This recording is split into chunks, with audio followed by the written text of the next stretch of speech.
Olá, gente boa! Continuando com a nossa série de histórias dos clubes esportivos, vamos sair de Recife e ir até São Paulo, falar um pouco do tricolor da capital. Antes, curta esse vídeo, se inscreva, compartilha com seus amigos e comenta com sugestões de assuntos que você queira ver nesse canal. A história do São Paulo. No dia 25 de janeiro de 1930 foi assinada a ata de fundação do São Paulo Futebol Clube, nascido da união entre a Associação Atlética das Palmeiras e uma grande parte dos jogadores e alguns membros da diretoria do Clube Atlético Paulistano, que resolveu fechar o departamento de futebol em 1929, ficando como data magna do clube o dia 25 de janeiro de 1930, dia e mês em que foi fundada a cidade de São Paulo. Conservando as tradições do passado, o uniforme da nova equipe estamparia as faixas vermelhas e pretas em homenagem aos dois times fundadores. O São Paulo ainda herdaria o campo pertencente à Associação Atlética das Palmeiras, a chamada Chácara da Floresta, razão pela qual essa fase, de 1930 a 1935, passou a ser conhecida, apenas recentemente e de modo informal, como São Paulo da Floresta.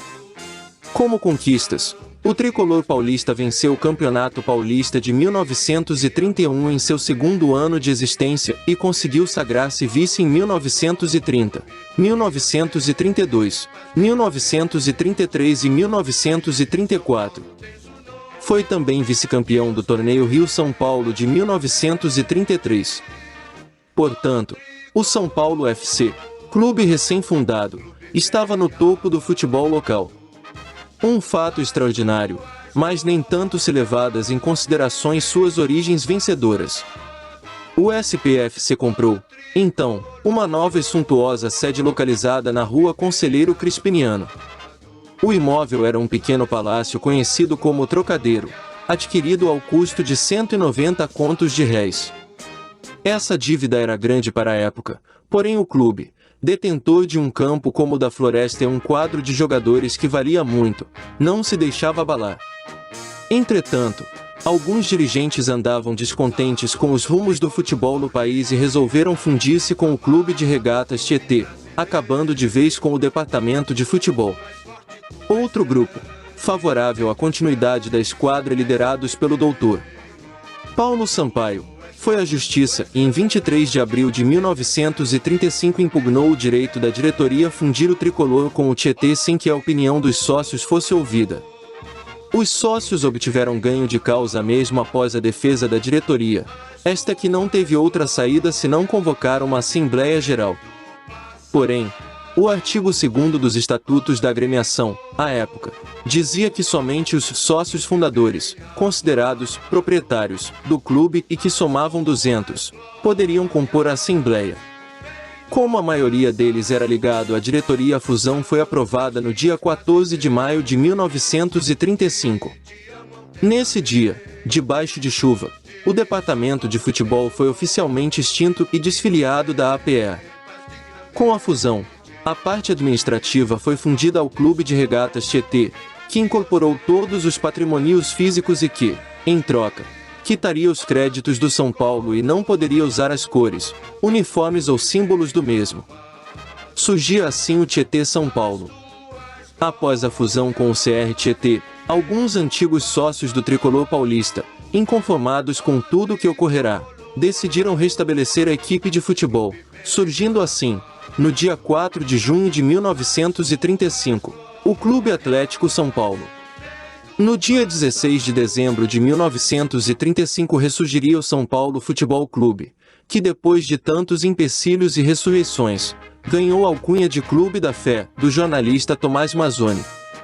O São Paulo Futebol Clube recebeu o título de o mais querido, durante o período da ditadura Vargas, no qual eram proibidas as ostentações das bandeiras estaduais. Na ocasião da inauguração do estádio do Pacaembu, em 27 de abril de 1940, o tricolor paulista entrou ostentando o nome e as cores do time, que são as mesmas do estado de São Paulo. O estádio inteiro e os locutores de todas as rádios, revoltados com a censura, driblaram aplaudindo de pé o time que carrega até hoje as cores vermelho, branco e preto. No dia seguinte, o jornal A Gazeta Esportiva estampava em sua capa a manchete: o clube mais querido da cidade. Passado mais um tempo, o Departamento Estadual de Imprensa e Propaganda promoveu um concurso público entre torcedores de todas as agremiações da época, com Corinthians e Palestra Itália sendo favoritos, pois possuíam as maiores torcidas. O vencedor acabou sendo o São Paulo com 5.523 votos, mais que a soma de votos dos seus dois principais concorrentes. Até hoje o slogan, o mais querido, figura entre os impressos de correspondência do clube. Mas foi somente em 1942 que tudo mudou para o São Paulo, com a negociação mais cara do futebol na época, Leônidas da Silva. Ele foi contratado para que o clube conquistasse seu segundo título paulista. E deu certo. Na reunião que definiria o calendário do Paulista de 1943 na sede da Federação Paulista, um dirigente do Corinthians disse que o encontro não era necessário, pois ao lançar uma moeda no ar, o campeão seria definido. Se desse cara o campeão seria o Corinthians e se desse coroa, o Palmeiras, antigo Palestra Itália. Ao ser questionado sobre o São Paulo pelo representante tricolor, o dirigente respondeu que se a moeda parasse em pé o campeão seria o São Paulo, e ainda brincou, dizendo que se parasse no ar a campeã seria a Portuguesa. Realmente até aquele momento o tricolor era tratado como um time mediano que não rivalizava com os rivais supracitados. Dessa maneira se iniciou o campeonato, com o São Paulo disposto a quebrar a hegemonia de Corinthians e Palmeiras. Até que no último jogo, contra o Palmeiras, o São Paulo segura um empate sem gols e conquista o título no ano em que a moeda caiu em pé. Por conta dessa conquista o então Grêmio São Paulino fez uma marcha à noite com um carro alegórico que continha uma moeda em pé somente para ir buscar a taça dos invictos no prédio da Gazeta Esportiva. A partir daí o tricolor do Morumbi faturou 5 títulos na década de 1940, com o Paulista de 1943, e os bicampeonatos de 1945, 46 e 1948, 49.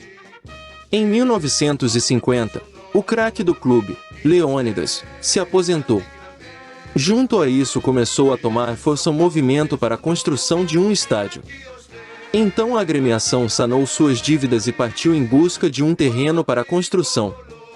No terreno da área do que é hoje o bairro do Jardim Leonor, na região do Morumbi, a pedra fundamental foi lançada e em 1953 teve início a construção do estádio, com o futebol sendo relegado a segundo plano.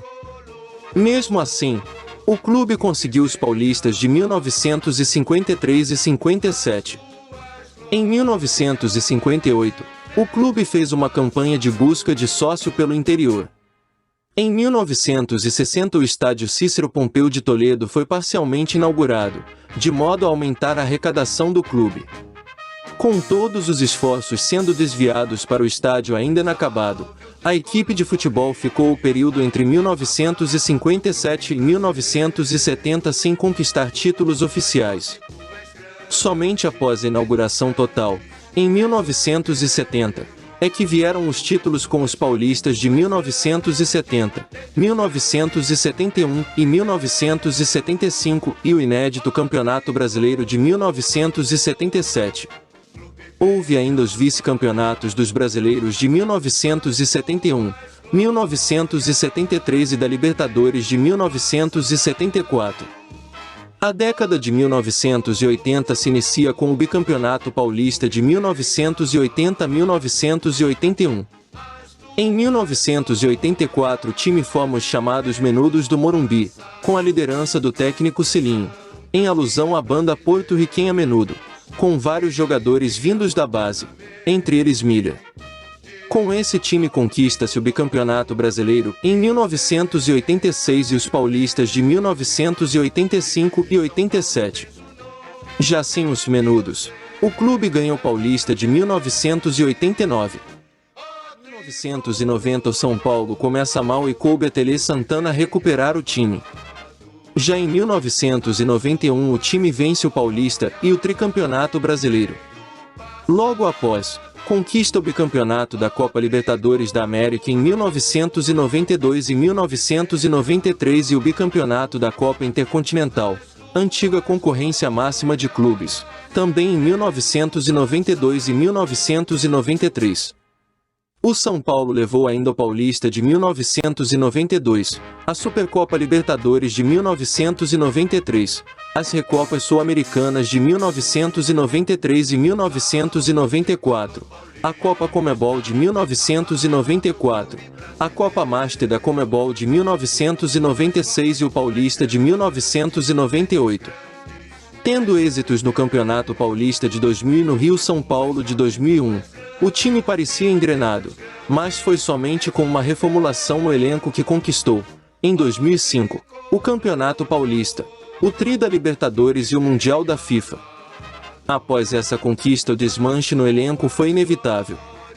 Durante os anos de 2006, 2007 e 2008 o time tentou a conquista da América novamente, mas sem sucesso. Então coube à equipe se esforçar para a conquista de um feito inédito no futebol nacional, o tricampeonato brasileiro consecutivo na era dos pontos corridos, nos mesmos anos, sob o comando do técnico Muricy Ramalho. Após essa geração vitoriosa que conquistou o tricampeonato brasileiro, o São Paulo venceu a inédita Copa Sul-Americana de 2012 contra o Tigre da Argentina sob o brilho do atacante Lucas Moura. Após o triunfo frente aos argentinos, o clube sofreu um hiato de 8 temporadas sem títulos, mesmo montando bons times nos anos de 2014, vice-campeão do Brasileirão, e 2016, semifinalista da Libertadores, vindo a conquistar, sob a batuta do argentino Hernán Crespo, o Campeonato Paulista de 2021 frente ao rival Palmeiras, sendo este período o segundo maior jejum de títulos na sua história.